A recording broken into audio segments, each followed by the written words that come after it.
A person who wrote me here, she said like this, Father. I have lived outside Brazil for 5 years. And I really need your help. As much as I try, I have not been able to forgive. I am the result of my mother's relationship with a married man, and he decided to live his life with his family. And my mother redid her life with someone else. I never accepted my mother's involvement with that person, and perhaps for fear of losing her attention, only that didn't happen. And from an early age, since I have a child, I suffer a lot from it. My mother had another daughter. I realized that they began to underestimate me for not being a fruit of their relationship. And my stepfather, who didn't like my mother to do a lot for me, became a very difficult person. I could not study in a particular story, unlike my sister, who could. I passed 2 public colleges. I did both, because I didn't want to lose. And yet I only suffered charges from my mother and sister. And my sister with no charge. Always her life facilitated, and my life always more difficult. Today, Father, I'm away from home by my own decision, and I am nourishing a very bad feeling inside my sister. Feeling of hatred. And when I wonder if I want to have children, I say no. I'm afraid to do the same with them. Priest, I need your help to overcome all this. My daughter, every time we have a difficult story, you are right.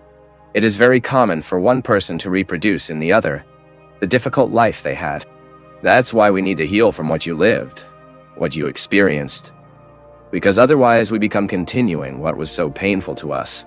Every time I'm not able to assimilate a difficulty, I can make the difficulty I could not assimilate in others. We waste a lot of time not to forgive, because forgiveness is precisely the opportunity we have to live a reconciliation that has several dimensions. One aspect of this reconciliation is that I reconnect with me. Do you know what the great damage is? The other breaks a harmony within me. You may be thinking that your lack of harmony is with your sister. No, it is much deeper. Your lack of harmony with your sister is a consequence of the harmony your sister has managed to break inside you. Of course, you may not even be aware of it. So that's what you first need to be tidy. It's no use living a movement that takes you out to meet this sister. It is a personal reconciliation. You forgive life, you know.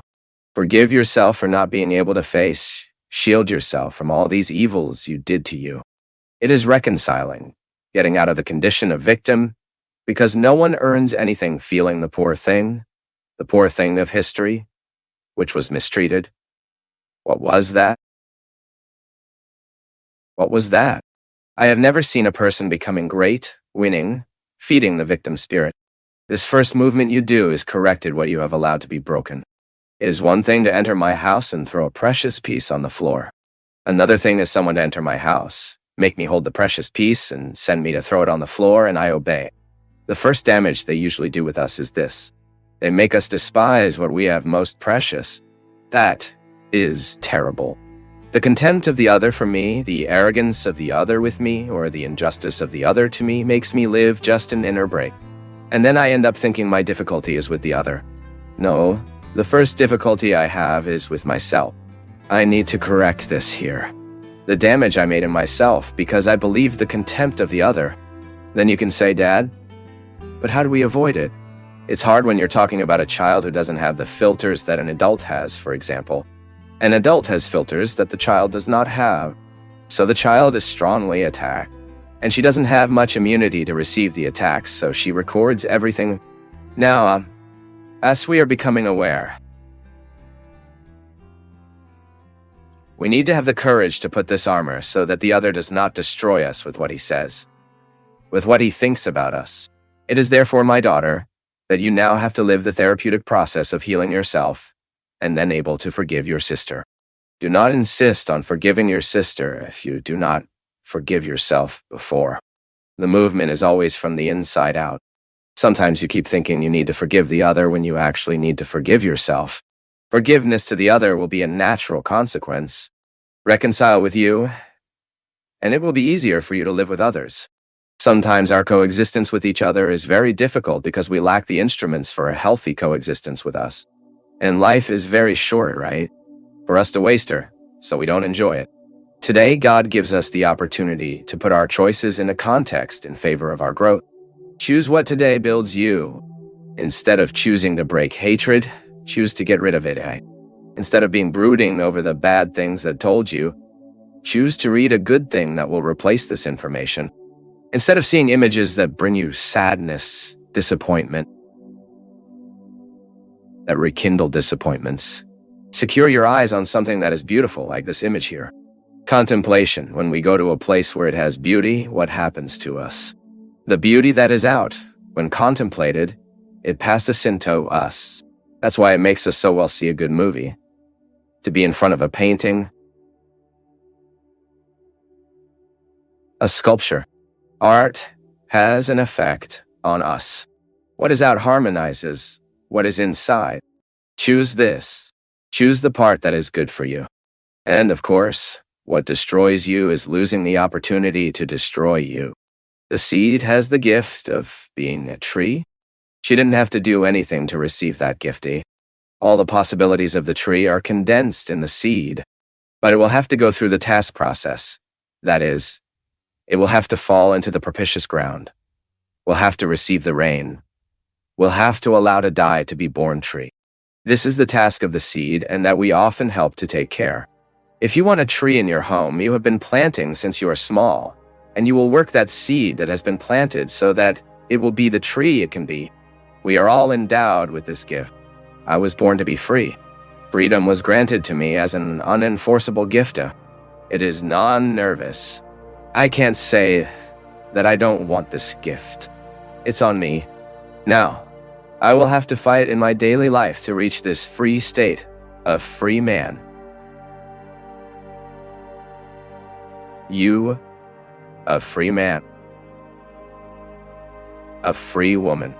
Because we are getting tied to many things.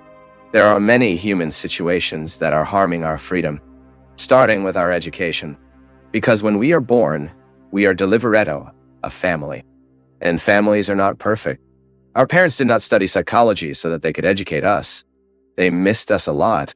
We do not complain, we only come to the conclusion so that we can take steps in a maturity that then allows us to correct the error with our children. How many of us followed a path that was not ours? Just to please father, just to please mother.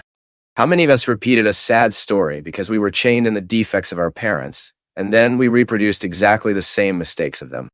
So, inner freedom we begin to cultivate every time we have the happy opportunity to go through the lives of those who make us free. And so we find a lot of people with this goodwill to see us with love, to see us with freedom, to look at our possibilities, identify them, and help us flourish. They are the true loves, the true friends, the true bonds. Love among friends is the last stage of love in my understanding.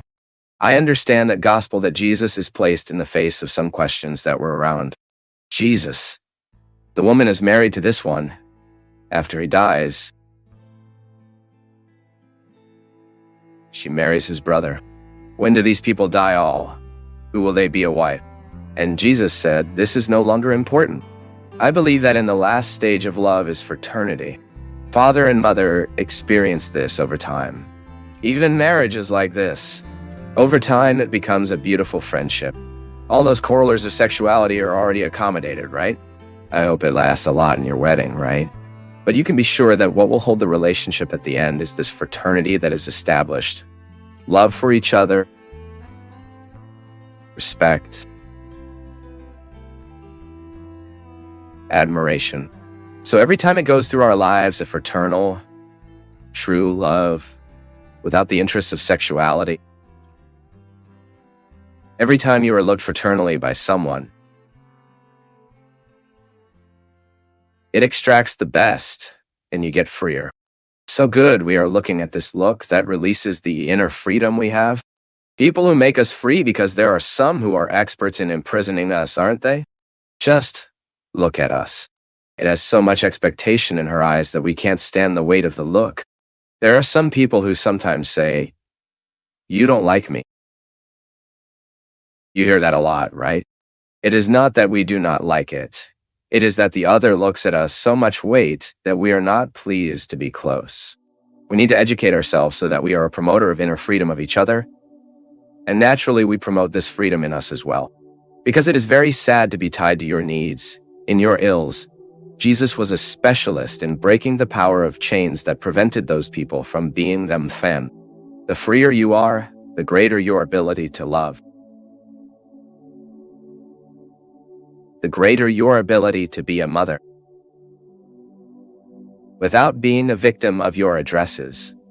Because sometimes, because we are not free, we want our children to be exactly what we would like them to be. This is not love. This is projection. My people, we can't waste time tied up. We cannot waste time tied to our mistakes, our ills, or what we have already achieved from us. Because sometimes we get bothered. There is no quality of life. Every time I get limited to what I have already achieved in myself, my life is losing the grace. The good thing is me to feel that I am digging day by day, is that I am fertilizing day by day the seed of my being, so that I will flourish and bring all my possibilities.